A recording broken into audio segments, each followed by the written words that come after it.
Friends, good morning. Welcome to Charcha with Rajeev, यानी बड़ी बड़ी बातों के बीच में छोटी बातों पे चर्चा। राजीव चर्चा विद राजीव की यही खासियत है कि जब बातें देश में बड़ी बड़ी होती है तो हम आपसे छोटी बातों पे चर्चा करते हैं। छोटी बातें लेकिन जिसका कि हमारे लाइफ में बहुत ही इंपॉर्टेंस है। इन छोटी बातों के बगैर बड़ी बातें बन ही नहीं सकती। तो आज की चर्चा का विषय है कि कई राज्यों ने कोविड ट्रीटमेंट को लेकर के जो फी के बारे में ढेर तरह की बातें सामने आ रही थी, उसको लेकर के सरकार ने एक डिसीजन लिया। कई स्टेट गवर्नमेंट्स ने डिसीजन लिया। डिसीजन यह लिया कि आप अगर किसी कोविड-19 के पेशेंट को प्राइवेट सेक्टर का कोई हॉस्पिटल ट्रीट करेगा तो how much fee they will charge, यानी कि अगर कोई हॉस्पिटल मनमानी वसूलना चाहता है तो उस पर सरकार ने लगाम लगा दी। कई स्टेट गवर्नमेंट ने इस बारे में डिसीजन लिया। ऐसे एक शानदार डिसीजन हरियाणा सरकार ने भी ली। हरियाणा सरकार ने भी ये तय कर दिया कि अगर कोई कोविड का मरीज किसी प्राइवेट हॉस्पिटल में जाता है तो आप उससे कितने पैसे लेंगे। अगर आप उसे आईसीयू में रखेंगे तो per day how much you will charge. If the patient is put on ventilator, how much you will charge, and if the patient is being treated in the general ward, then how much you are going to charge। सरकार ने rate तय कर दिया।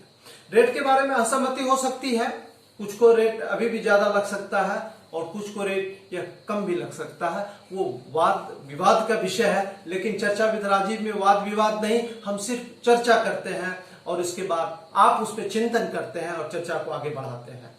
तो आज मैं एक महत्वपूर्ण बात आपसे शेयर करना चाहता हूं कि हिंदुस्तान में आपको जानकर के आश्चर्य होगा और शायद आपको पता भी होगा, लेकिन कभी आपने ध्यान नहीं दिया होगा क्योंकि छोटी बात पे बड़े लोग ज्यादा जल्दी ध्यान देते नहीं है, कि तकरीबन 70 to 80% जो हमारे हेल्थ एक्सपेंसेस है वो हम अपने पॉकेट से खर्च करते हैं। यानी कि हमारा जो हार्ड अर्न्ड मनी है, जब हमें जरूरत पड़ती है तो वो हमें अपने पॉकेट से खर्च करना पड़ता है। हमारे पास इंश्योरेंस नहीं होता है और कोई एश्योरेंस भी नहीं होता है, तो उस वजह से हमारे पॉकेट से खर्चे ज्यादा करने पड़ते हैं। इसलिए हमारे यहाँ एक कहावत भी है हिंदुस्तान में, और हम प्रार्थना भी करते हैं कि भगवान का खुदा न खास्ते किसी को अस्पताल, कोर्ट कचहरी और थाने के चक्कर लगाने की जरूरत पड़े।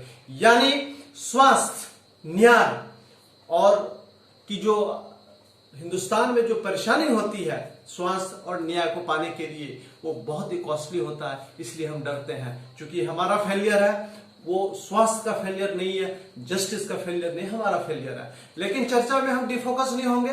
हम आपको बता दें कि ऐसा करना क्यों जरूरी हुआ, क्यों सरकार को ने यह महसूस किया कि कोविड-19 के पेशेंट्स को ट्रीटमेंट को लेकर के इसके रेट तय होनी चाहिए। क्योंकि खबरें लगातार आ रही थी फ्रॉम अक्रॉस द कंट्री कि कोई भी हॉस्पिटल कुछ भी चार्ज कर रहे हैं। इससे लोग पैनिक हो गए थे। पीपल वर स्केयर्ड कि अगर हो गया तो हम कहां जाएंगे, इतने पैसे कहां से लाएंगे। But the better of the fact is that covid treatment is very affordable, it's very cheap. इसको महंगा बना दिया गया था। सरकार ने टाइम रहते हुए एक्शन लिया और आज स्थिति अंडर कंट्रोल है।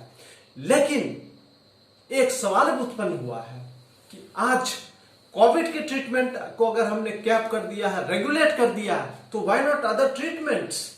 आज आप डिफरेंट हॉस्पिटल्स में जाएं, हर एक सर्जरी का डिफरेंट रेट्स हैं। आप डायग्नोस्टिक सेंटर जाएं तो हर एक टेस्ट का डिफरेंट रेट्स हैं। ऐसा क्यों? एक राष्ट्र एक ट्रीटमेंट कॉस्ट क्यों नहीं हो सकता? एक राष्ट्र एक डायग्नोस्टिक टेस्ट का रेट क्यों नहीं हो सकता है? बिल्कुल हो सकता है। यह भी करने की जरूरत है। आप हेल्थ एक ऐसी चीज है उसमें आप कॉम्प्रोमाइज नहीं कर सकते।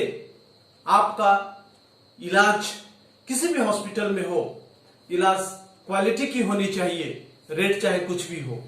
अगर रेट यह डिसाइड करेगा कि आपका इलाज कितना क्वालिटी का होगा तो ये हमारे लिए चिंता की बात है।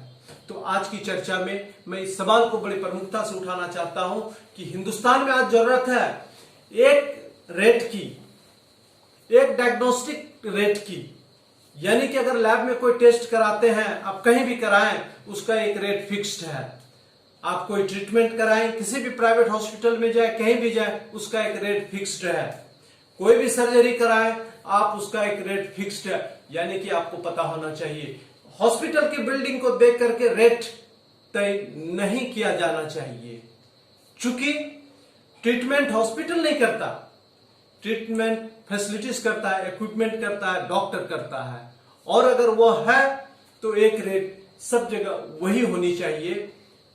मैं मानता हूं कि कुछ फैसिलिटीज में रेट्स में वेरिएशन हो सकता है, तो सरकार को इस पर ध्यान देने की जरूरत है और यह तय करने की जरूरत है कि हिंदुस्तान में अगर कोविड-19 के पेशेंट्स के ट्रीटमेंट के लिए एक रेट तय हो सकता है तो बाकी चीजों के भी रेट्स तय होनी चाहिए। क्यों होनी चाहिए, इस पे आप पे ध्यान कभी नहीं दिया होगा, क्योंकि ये आपके लिए चिंता का विषय नहीं है, आपके लिए शायद चिंतन की विषय नहीं है, लेकिन चर्चा विद राजीव के लिए चिंता की विषय है और चिंतन की विषय है। यह ऐसा इसलिए होना चाहिए क्योंकि हेल्थ और एजुकेशन सेक्टर प्रॉफिट कमाने के लिए नहीं है। हेल्थ एजुकेशन सेक्टर सेवा की भावना से की जाती है। These two sectors, health and education, are driven by the sense of service to humanity. These two sectors do not guarantee you enough profit, but yet these two sectors will ensure that you do not run your establishments in losses. But certainly, if you have any greed, then these two sectors are not the right place to meet your greed. चर्चा with Rajiv में आज सिर्फ इतना ही। आप भी चर्चा कीजिए, इस पे चिंतन कीजिए और चर्चा को आगे बढ़ाइए। ये बहुत जरूरी है। एक आत्मनिर्भर भारत के लिए यह जरूरी है कि हमें अब इस प्रकार की चर्चा करने की पड़ेगी और चर्चा को आगे भी ले जाने की जरूरत पड़ेगी, तभी एक सेल्फ रिलायंट भारत हम बना पाएंगे। धन्यवाद।